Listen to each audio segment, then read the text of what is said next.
The most catastrophic natural disasters in human history happen when earthquakes hit large populations that aren't prepared. Madame Martel, il y a 3 jours en dedans, je dis à la moi si mettez le dehors en bas des dalles, nous retirer sous lui.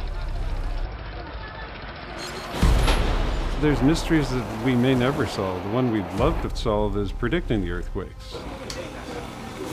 We don't have warnings that an earthquake is going to come in terms of knowing exactly where and how big an earthquake will be. Even a relatively minor quake can threaten millions and kill hundreds of thousands when it strikes a vulnerable country. One of the things that we need to keep in mind about disasters is that the physical event is merely the trigger.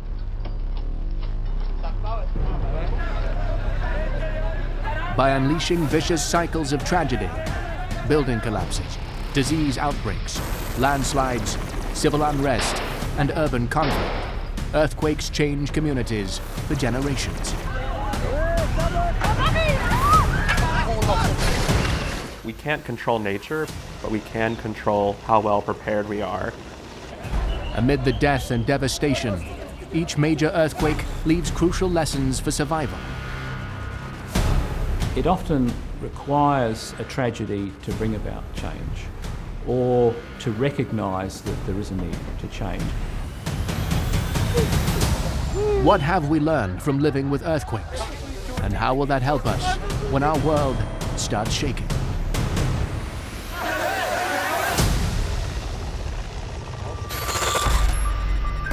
Around the world, humanity exists only moments from catastrophe. Disaster bubbles below the surface of the earth, strikes from the heavens, or engulfs us from the sea. But we are not merely at the mercy of our planet. In our pursuit of industry, global connectivity, and reach for the stars, lives have been lost. Disasters reveal the best and worst of mankind, as one tragedy compounds another. How do these disasters occur? And what lessons can equip us when catastrophe strikes again?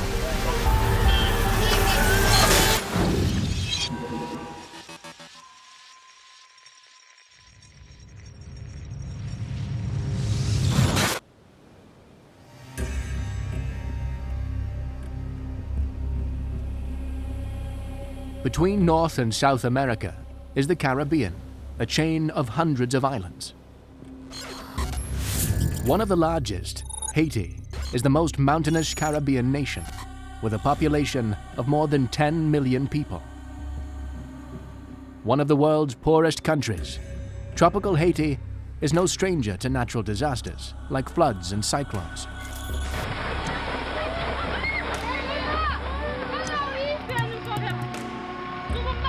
Over the last few centuries, it's been hit by at least 15 major earthquakes.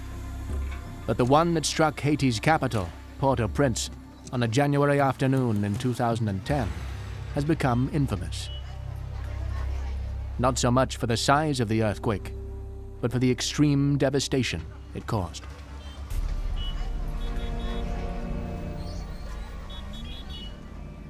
Disasters are not events, they are the endpoint of social processes.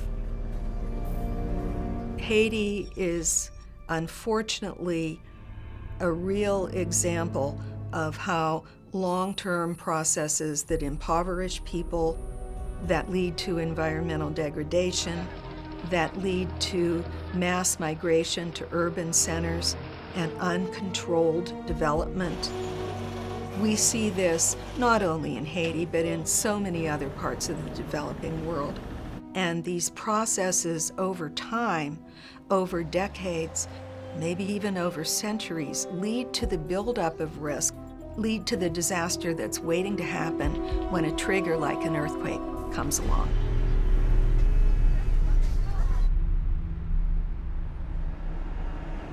But to really understand the genesis of this disaster, we need to start deep in geological time, with the formation of the Earth itself.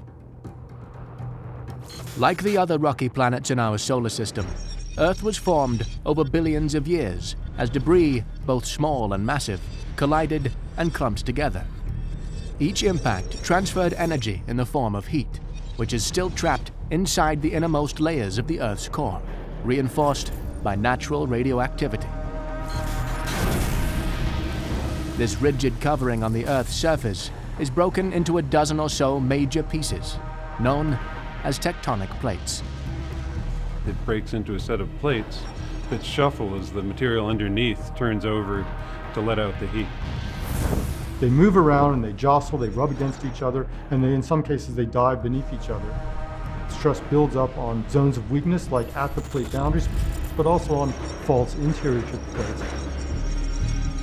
And it takes stress accumulating for decades or centuries before the forces build up to where it cracks and breaks and moves.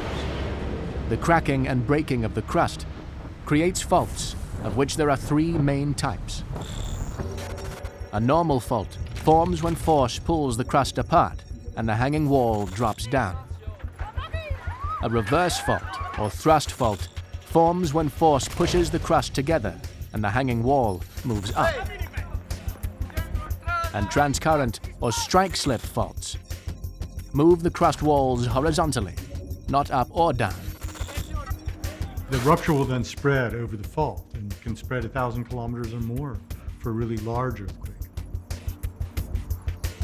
And when it slips, it radiates vibrational energy out through the ground. And it turns out only 10% of the energy in the earthquake comes out as the shaking. The rest goes into cracking and heating. But that 10% of the energy that's shaking is what we notice and what causes all the damage.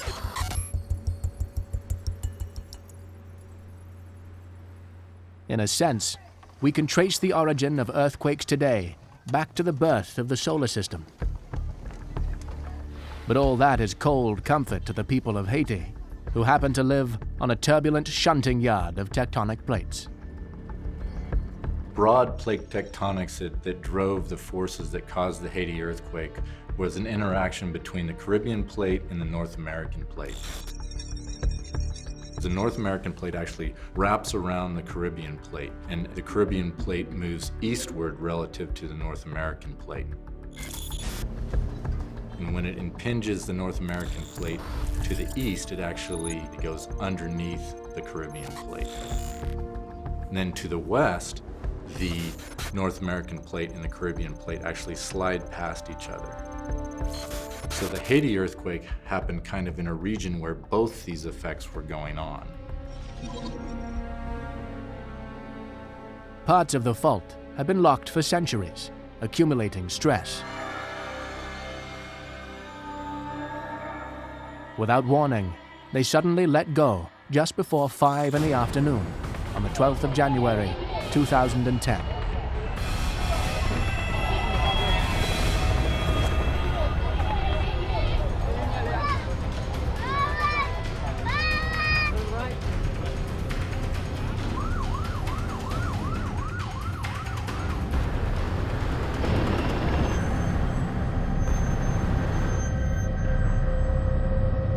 The epicenter, where the tectonic stress was released, was less than 25 kilometers from Haiti's most populous city, Port-au-Prince.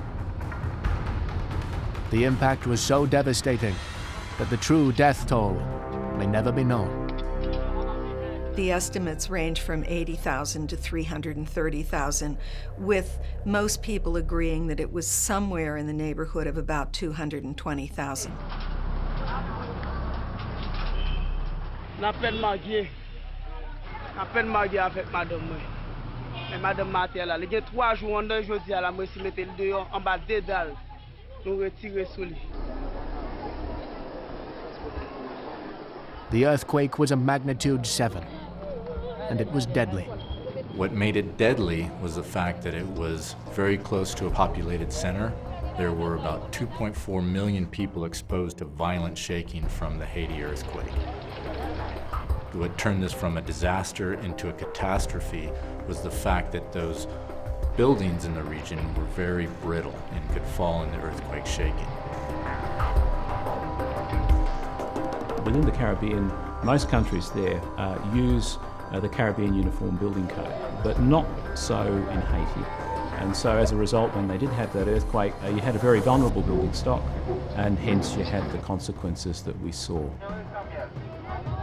Many of the multi-story buildings of Port-au-Prince became death traps when their unreinforced brick walls broke apart, piling up concrete floor slabs in what's known as a pancake collapse.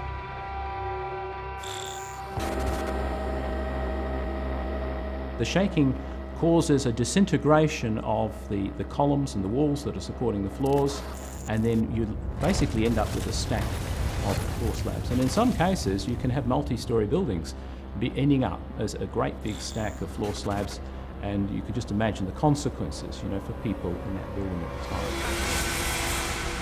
That was my father's house, so we lose it. My mother was. Now we have somebody here. There's some person inside the house. We can't find him.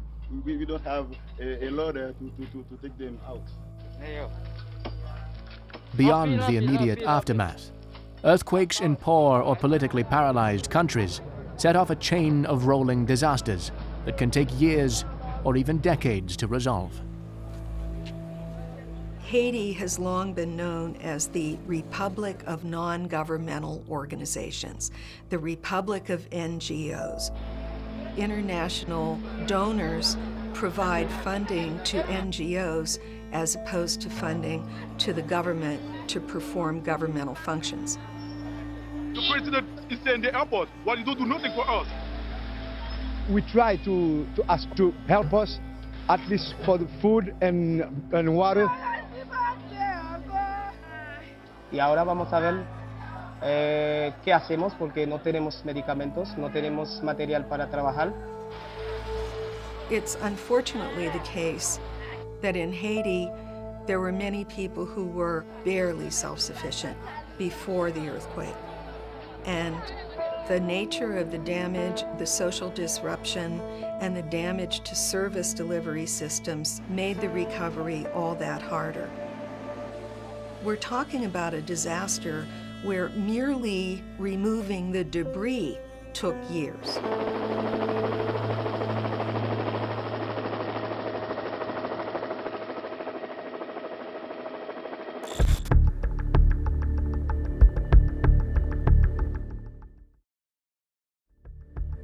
But it's not just poorer countries at risk of rolling disasters. Typically, the less developed a society is, probably the less prepared it can be for these major disasters. Californians need to be prepared because in their state, the Pacific Plate grinds past the North American Plate in a tectonic boundary known as the San Andreas Fault. The fault extends for 1,500 kilometers, arcing right through the richest and most populous state in the U.S.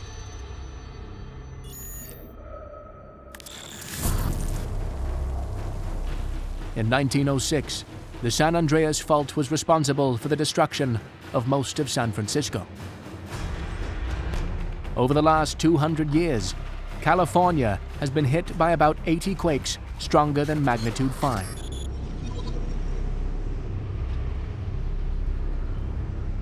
San Fernando Valley is a densely populated urban area not far from downtown Los Angeles. 4:30 on a Monday morning, residents of Northridge had no idea what they were about to wake up to. For about 20 seconds, a magnitude 6.7 earthquake shook the city with the strongest ground motion ever recorded in urban North America. A minute later, there was a magnitude 6 aftershock. But this time, the San Andreas Fault was not directly responsible. Ominously, this quake came from a blind thrust fault that was previously unmapped and unknown.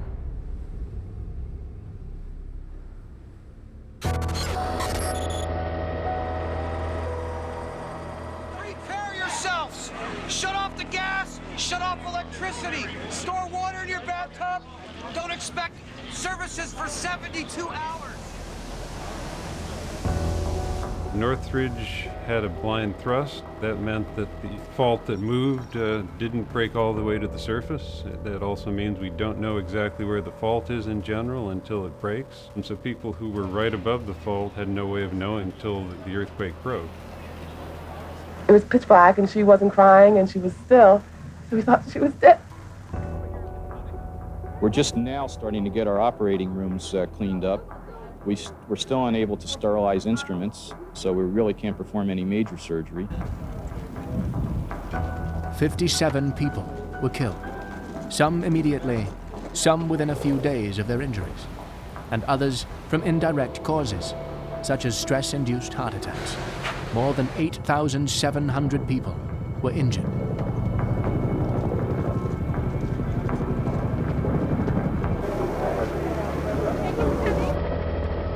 Due to the damage caused by the earthquake, I have, by signing the document that I will sign at the end of this statement, declared these areas of California to be a major disaster.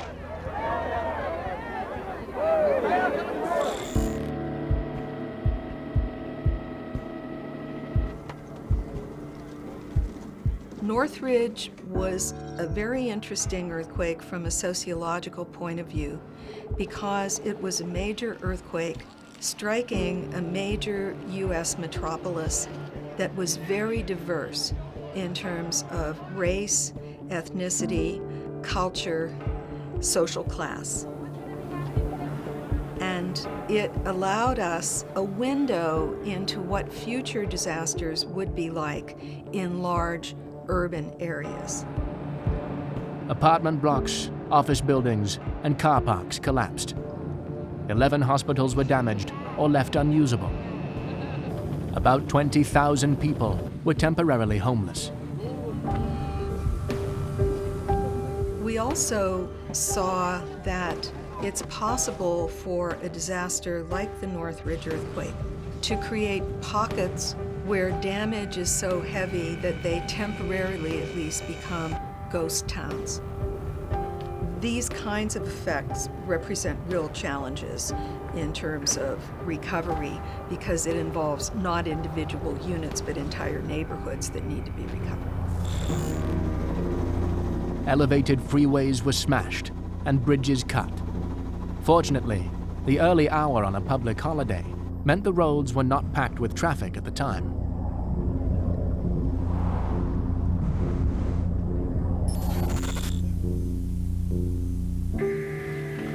You can go over there. I can't. Okay.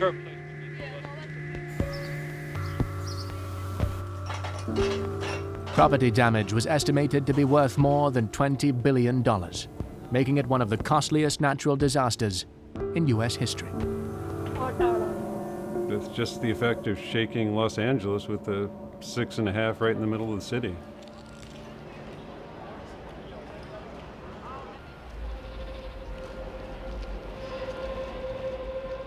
The cost of payouts was so high that many insurance companies either stopped offering or severely restricted earthquake insurance in California.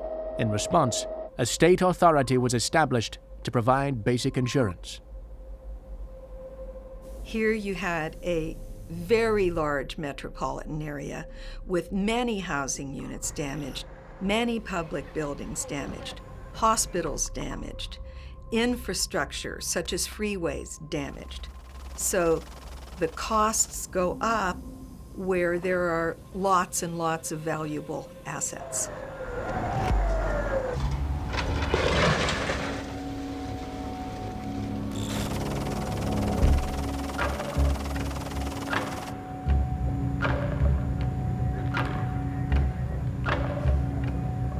The most dangerous buildings in an earthquake are those made of unreinforced bricks or concrete blocks.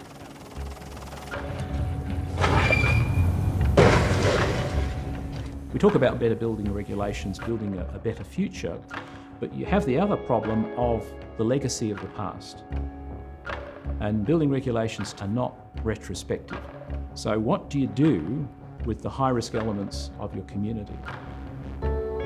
Because of California's known seismic hazards, building codes already require new structural design to withstand earthquakes. When the damage revealed that some designs didn't actually work as intended, the earthquake led to a revision of the building codes.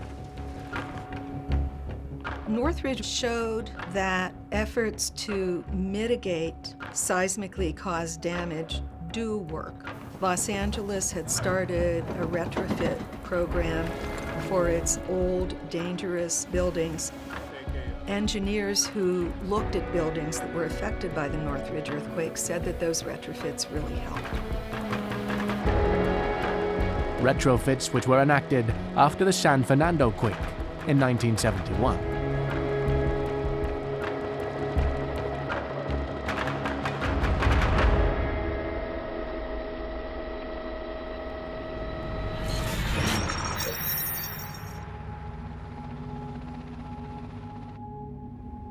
Hitting at 6 a.m., a 6.6 magnitude earthquake rocked the San Fernando Valley for 12 seconds.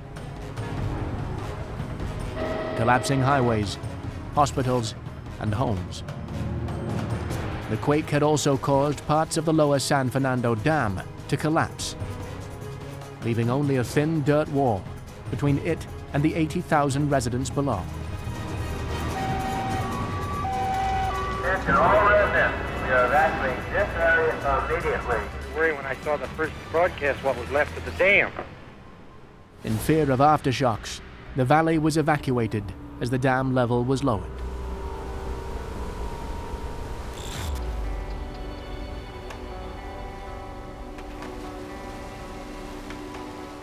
Following this disaster, new building regulations were instituted in California.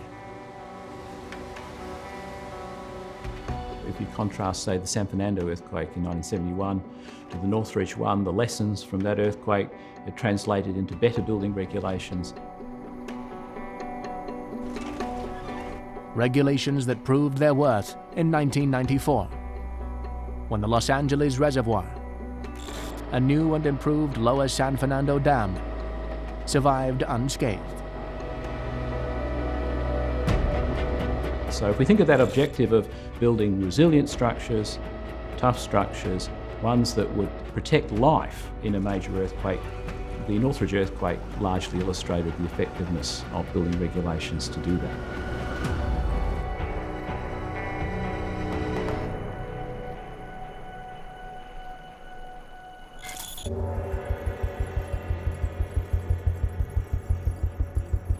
Can a building in an active fault zone be made earthquake resistant? There are lots of new structures built around that claim that they can be safer from earthquakes. そこからいざ地震という時にどういう場所で落ち合うとか、駅の近くの風景だとか見せておいた方が子供がいざという時に安心できるかなと思ってずっと来て、で帰りに父がによって体験して、今日はもう地震ツアーです。 There are great uncertainties as to our knowledge of just what the earthquake hazard is.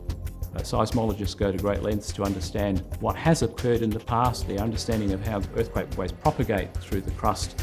So what often will protect our building through an earthquake or make it perform adequately is a toughness, so that even if it's overloaded, the overall behaviour is a ductile one, it can absorb energy. Here at the Southern California Earthquake Center, we take our science to these engineers so they can build the safest buildings possible, so that it's a data-informed structure.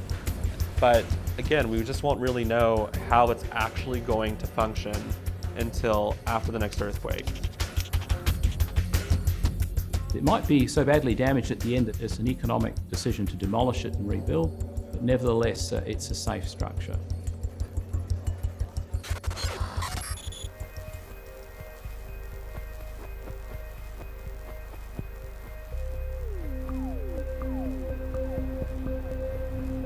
When it comes to building earthquake-resistant skyscrapers, one of the first to capture the public imagination was the 48-story Transamerica Pyramid in San Francisco. Interestingly, that building, the construction started in 1968, so it was built in the context of US building regulations without the learnings of the 1971 San Fernando earthquake. It's a steel frame structure, so it's got its ductile construction. The mass is concentrated at lower levels by virtue of being a pyramid, and so it has performed well in earthquakes that have occurred in the region, and we would expect it to perform very well in future earthquakes as well.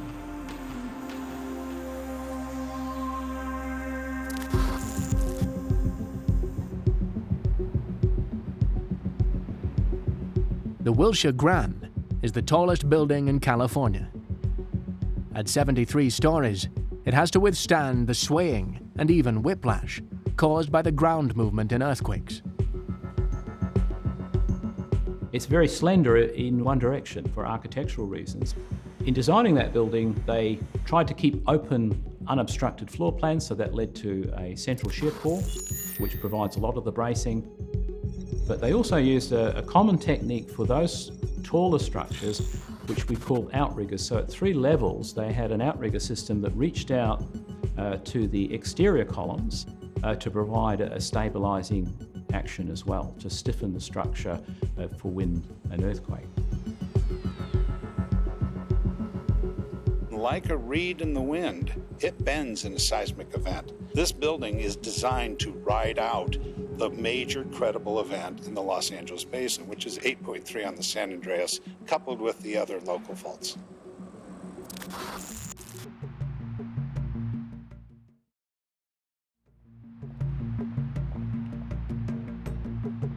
The 101-story Taipei Tower in Taiwan is among the world's tallest. It's built a few hundred meters away from a major fault line. This is a very significant day for Taipei 101 project. It's the topping out of the steel structure. And with the spire in place, we will be at 508 meters, which will be the tallest structure in the world. It's a country which has both severe earthquake and wind hazards, so it suffers from quite strong typhoons. So they made use of a massive tuned mass damper, 660-ton ball suspended over 3 stories at the top of the building. If a building has a counterweight, as it shifts, it allows the building around it to move left, so that moving weight allows the building to basically flex more gently from the shaking of the earthquake, and then it's easier to build a strong building that will not collapse. While the tuned mass damper is reported to reduce building movement by about 40%, it's yet to be put to the test by a major earthquake. And that will have much to do with the type of soil Taipei is built on.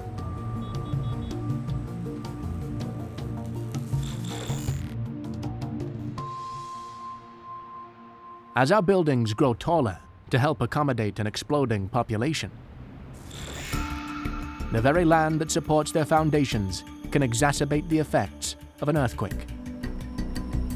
One of the common problems in earthquakes is that the cities are built in kind of low-lying flat areas near rivers and ports, and often that means the geological structure underneath is very soft soil and wet soil. The composition of the geological layers below our cities has a dramatic effect on the way seismic waves propagate. Soft sediment increases the earthquake waves in a couple of ways. Soft sediment doesn't take so much energy to move that much, so you get much larger waves for the same amount of energy. The other way is through what's called resonance. So resonance is a phenomenon like if you strike a bell, it will vibrate at certain frequencies. Just like a struck bell, the rocky layers embracing the soft sedimentary ones within a basin can amplify seismic waves. If the earthquake has happened within the basin or beneath the basin, the earthquake energy can be reflected back into the basin. As the wave reflects, it will start bouncing around, and you'll get a system of waves that are sort of being reflected back and forth, and that will cause the basin to resonate. And this can be a real problem if that resonant frequency matches the frequency of buildings.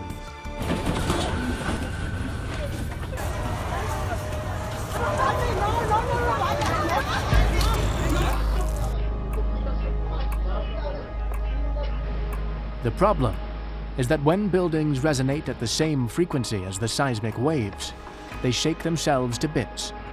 What devastated Port-au-Prince wasn't just rickety buildings. Because the city is built on loose soil, the shaking was amplified.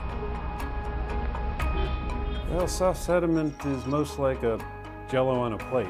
If you shake the plate a little bit, the jello shakes a lot. And so Port-au-Prince on the soft ground shook much more than the buildings on the nearby hard ground.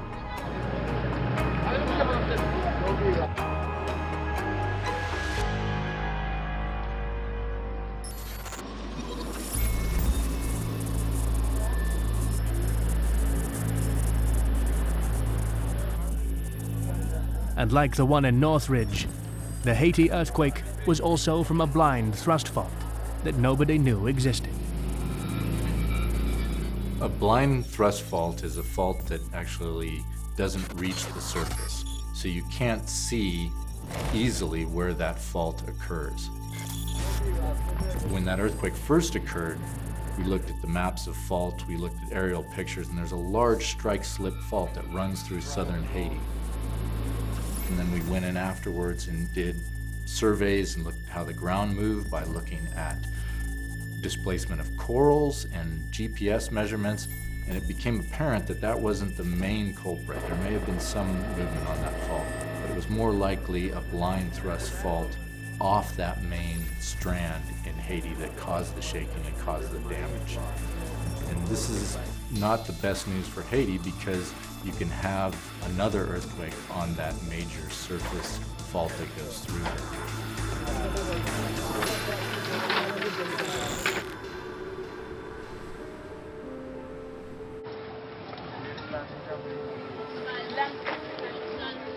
With Haiti's earthquake, the combination of no warning, unknown fault, amplified shaking, vulnerable population, and low-quality buildings was lethal on a tragically epic scale.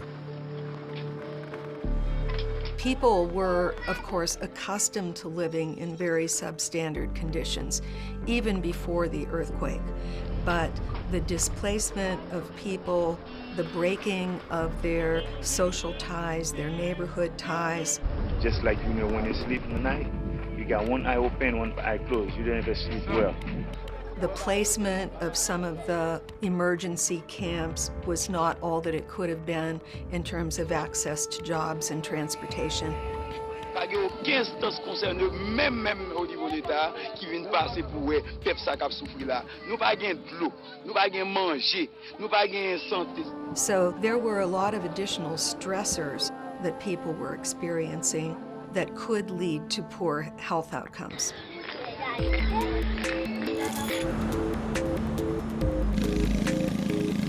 You have an urgent need to provide accommodation for people, and that's one of the challenges that they've had in Haiti. Now that they're rebuilding, it's very hard to enforce better building regulations because people have this urgency, and the old practices do tend to come back because often they're cheaper and more understood. So you can have quite a challenge of building back better so that you're ending up with a more resilient community after the event. Apart from the challenge of building houses that won't collapse, there's another problem for seismologists: finding ways to give people as much warning as possible. Fundamentally, earthquake monitoring has been the same for a long time. We have a lot of seismometers. We can tell where earthquakes happen, how big they are. We can try to understand the fault systems. One of the new elements is earthquake early warning, which is a network we're building now to warn people before the shaking hits them. It turns out if you see an earthquake starting and can understand what's happening, you can tell people there's shaking that is coming but hasn't reached them yet. You can get anywhere from a few seconds to, at very best, a few minutes of warning to people, and then they can do what you can do in a few seconds or minutes, which we think that should cut the costs and casualties by tens of percent, maybe a factor of 2, if we can take the right actions. We can't predict exactly how big and where an earthquake will be, but we can predict regions that are more likely to have earthquakes than other regions, and regions that are potentially closer to having a very large earthquake than other regions.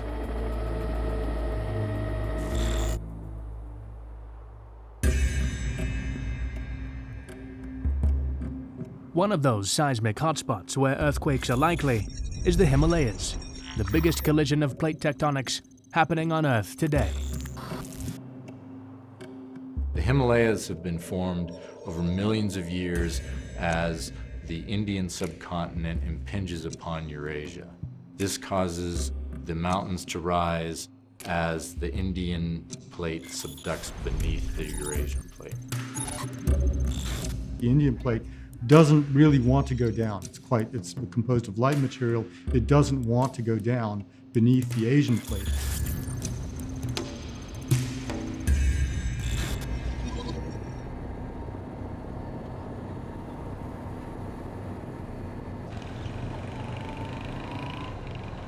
Kashmir is disputed territory between India, Pakistan, and China. Its rugged mountainous landscape is dominated by the Himalayas and the tectonic stresses built up deep below.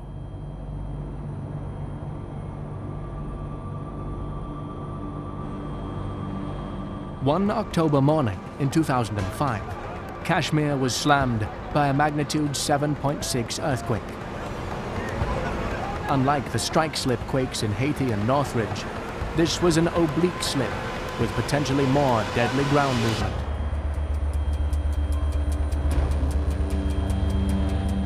एकदम से 5 second क्या चीज होती है? I think 5 second से जल्दी कुछ भी नहीं होता. We are doing all the rescue operation. There are people inside.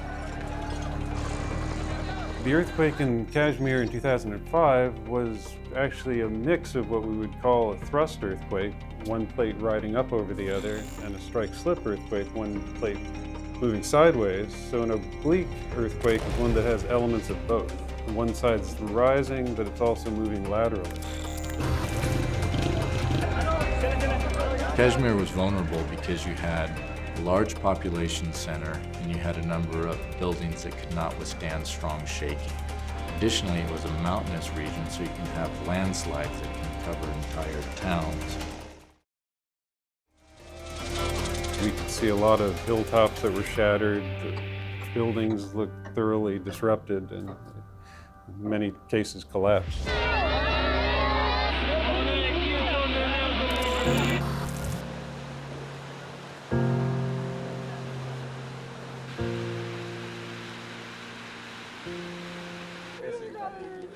An estimated 3 million people were left homeless.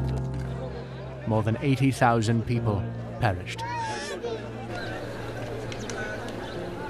Muzaffarabad में बहुत तबाही हुई है, बहुत लाशें पड़ी हैं, अभी मलबे के नीचे हैं और बहुत लाशें दफना चुके हैं हम और पूरा शहर तकरीबन तबाह हो चुका है.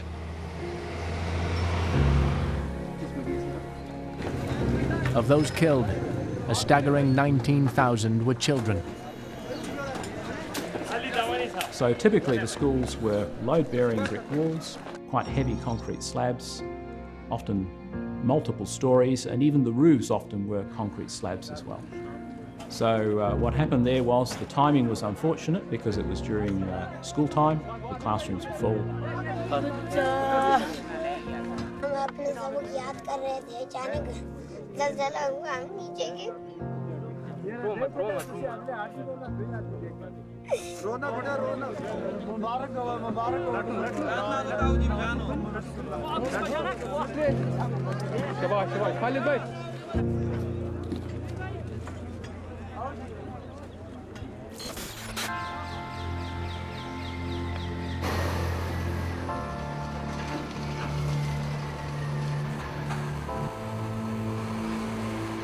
The strategy, basically, we'll have to dig into the building. We'll try to reach to the people and whatever we can find. The Kashmir earthquake was a watershed for change, and in 2007 the building regulations did change. They align quite closely with world standard building regulations, notably the ones in the US, the Uniform Building Code. And then also there was an improved assessment of the seismic hazard in Pakistan, because if you want to design for earthquakes, you need to understand the likelihood of ground shaking. While tragedy may have forced change, the Himalayan region remains vulnerable to earthquakes, partly due to its remote and inaccessible nature. can be extremely difficult because you have a lot of landslides which cover roads, which isolate towns. The only way to get resources in are via helicopters, and it can take a long time even to figure out how much damage has occurred in a region like that.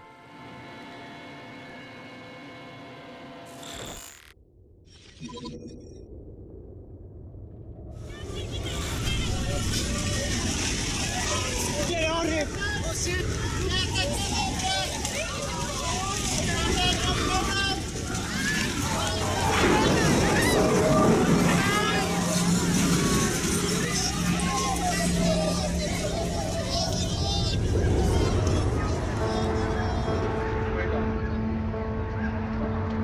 The magnitude 7.8 earthquake in Nepal in 2015 killed 9,000. More than 3 million were made homeless, with entire villages flattened. We just felt some fresh tremors here. Big pieces of ice just came down from this glacier today. The quake triggered a disaster on Mount Everest when an avalanche swept into the base camp where several hundred climbers were staying. At least 19 people were killed, with 120 others injured or missing. बाप भी ऐसा हो गया, मेरा बेटी भी चल गया, मेरा पैर टूट गया, इसमें पैंटी भी टूट गया, बहुत दिक्कत है, मेरे पास कुछ नहीं है. More than 300 people disappeared after a landslide nearly 2 miles wide engulfed several villages in the Langtang Valley.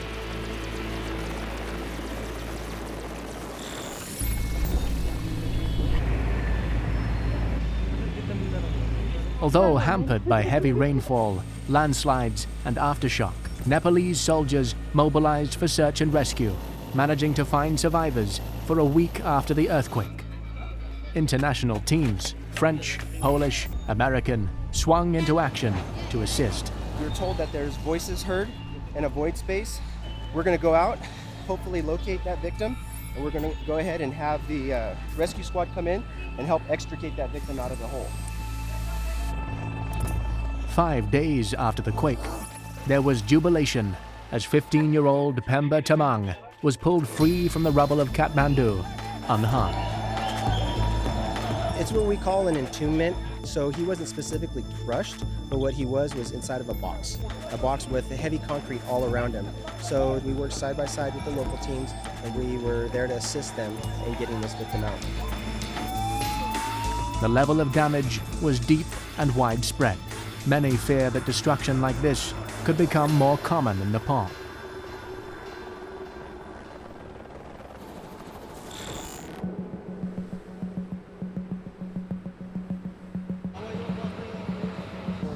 Across the Himalayas is what seismologists call a slip deficit, or a seismic gap.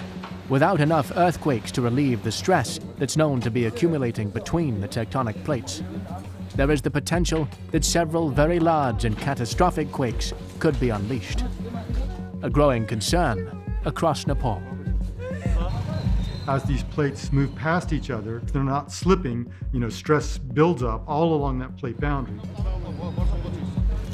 Part of that plate boundary might rupture in a large earthquake. But then there'll be some parts of the boundary that didn't rupture. And so you have to wonder, well, what's happening there? The other more worrying situation is that it's accumulating energy. So if there's part of the plate boundary that's not slipping, that's referred to as a seismic gap. And so that Nepal earthquake occurred in a seismic gap. It didn't completely fill that gap. So it would be a mistake to think that has relieved all the stress and there won't be further earthquakes.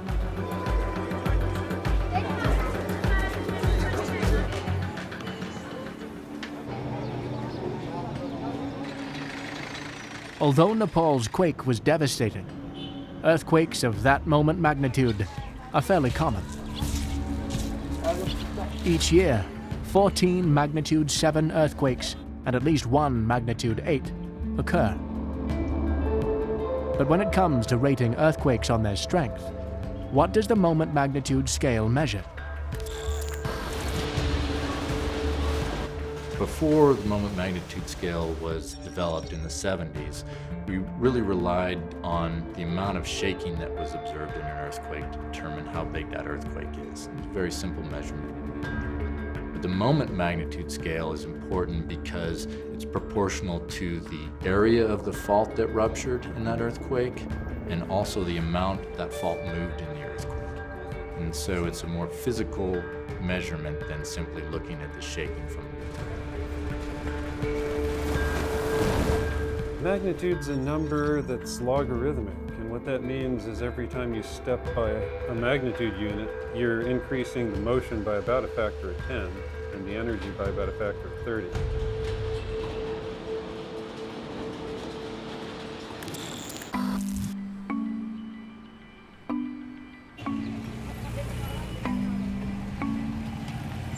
At a magnitude of 7.8, Nepal's 2015 earthquake released about 16 times more energy than Haiti's magnitude 7 shock. But the strength of these devastating earthquakes pales in comparison to the largest in recorded history. The 1960 Valdivia earthquake hit Chile at a moment magnitude of 9.5. Over 5,500 times stronger than Haiti.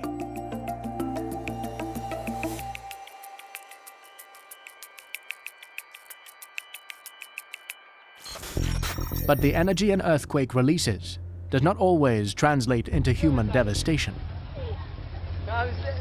As the months rolled by, Haiti's vulnerability to disaster was exposed. Recovery was slow to start, and to this day, remains a work in progress. With so many unburied bodies, the conditions after the quake led to concerns of a disease epidemic. An outbreak arose from sewage discharging into a river, but from an unexpected source. And one of the most tragic things that came out of Haiti was that the UN contingent of soldiers that was sent in from Nepal set off a cholera epidemic that killed additional thousands of people and affected a high proportion of the entire population. Quant à la source de provenance et de propagation de cette épidémie, c'est pour là, et bien déplacer, évacuer, base des malaises, tout pour la garder là.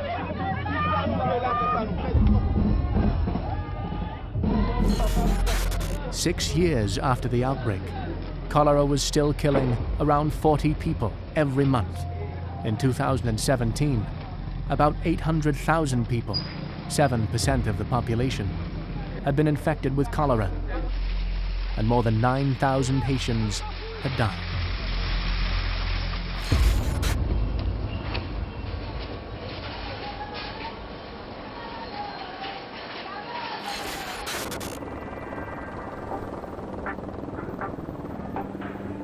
Although earthquakes are a natural part of life, that doesn't mean we should be complacent and unprepared. A lot of times we see that when there's a big earthquake, that's the wake-up call. But the wake-up call should just be knowing that you live in an area where earthquakes are common or can happen. How we build, where we live, and how we learn can be the difference between life and death. In Haiti, as in many, many parts of the less developed world, you have settlements springing up and growing in areas that are inherently hazardous. As our population explodes and the dangers earthquakes represent increase, our quest to understand and predict these events could save the lives of millions. I used to find earthquakes scientifically interesting, and you see the damage that these earthquakes can cause. You see the impact that they can have. And they're no longer, to me, a scientific curiosity. They're really an enemy.